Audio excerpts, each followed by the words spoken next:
Hi everyone, welcome to another video. We're going to be talking about graphing numbers on a number line, something that seems pretty simple, pretty straightforward, but there are some pretty specific details that some people can miss if you're not paying attention or if you've just never been told before.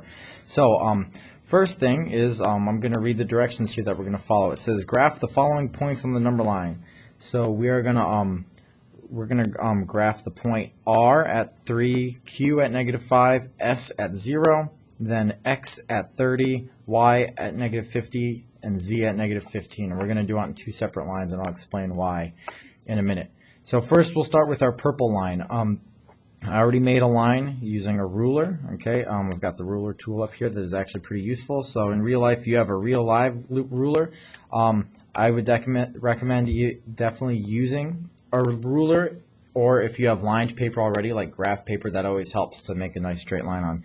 Second thing, when you're making a number line, you want to make sure you put arrows on both ends, right? And that's because number lines go on forever, right? They don't really stop. If you're plotting a number on a number line, we're assuming that it's kind of continuous in both directions, even though we're not going to show it. The next thing is you're going to have to actually make tick marks. So 0, we're going to start by putting that in the middle, and then we got to choose a scale. So a scale is what each tick mark is going to represent. So if we're going to put 0 in the middle, and I like to make that line a little bit bigger, then if I'm going to make tick marks, I'm going to do my best to make them evenly spread out. I wouldn't get too hung up on doing it exactly. If you have graph paper, it's nice because there's kind of a lot of natural tick marks built in. And then I'm going to label them, and I'm going to say, well, if I'm plotting points 3, 5, and 0, I probably can just count by 1. So we're going to have a scale of 1. So this becomes 1, 2, 3, 4, 5. This would be -1, -2, -3, -4, -5. It is pretty important that your negative numbers are on the left and your positive numbers are on the right. That's what I expect in my 5th and 6th grade classes when we write a number line. So I'd like to see that. So let's get going. If we're going to plot point R at 3, we'll say, okay, well 3 is right here. If I'm going to plot that point, I'm going to put a dot right on the line where they intersect, and then I'm going to put R above it. So I've labeled point R at 3. For Q at -5, I'm going to say, okay, right on the line. I'm going to say that's Q. And then 0 is going to be S. I'm going to put it on the line. I'm going to say that's S. Okay, some frequent mistakes I see. We'll go over here, and sometimes students will say, okay, point W is right there, and they tend to put a dot above. We don't want to do that.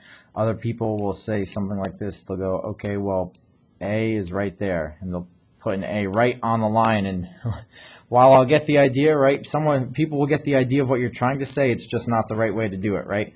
So we want to make sure we don't write the dot above the line, and we don't write the label on the line, but rather we put the dot right on the line itself and then label above it. Let's look at our next line down here. X, we want to label point X at 30, Y at -50, and Z at -15.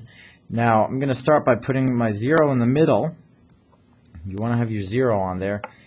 But I'm wondering, do I really want to do 30 tick marks? That seems like a lot. I don't think I'd even be able to really fit those without putting them super close together. So I want to choose a better scale. So what could be a scale that could fit 30, -50, and 15? What could be a scale? So how much space between each tick mark? You might be thinking 5 would be a good one. I would say 5 is good, maybe not the best. What else could we do? I'd say 10.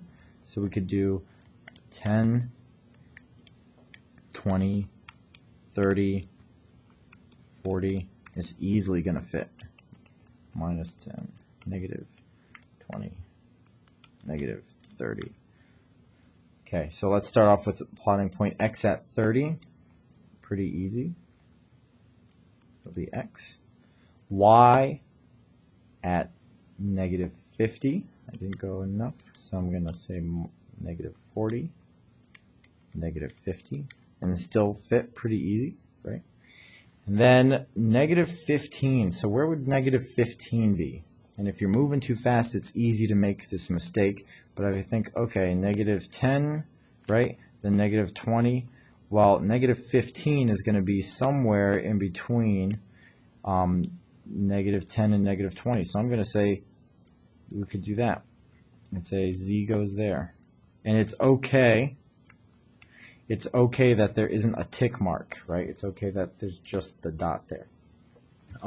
So those are the basics of plotting points or graphing points. Some people say plotting, some people say graphing points on a number line. You want to make sure you have your arrows, so we'll highlight the important part. So arrows are important. You want to have your arrows. You want to have 0 in the middle, roughly. And then you want to have tick marks. You want to put your dot on the tick mark, and you want to label it above the tick mark with whatever label you're using. So in this case, we used letters. I'm not really aware of any other ways to label it, but yeah. So that's all for today. Just the basics of plotting points on a number line, and that's all.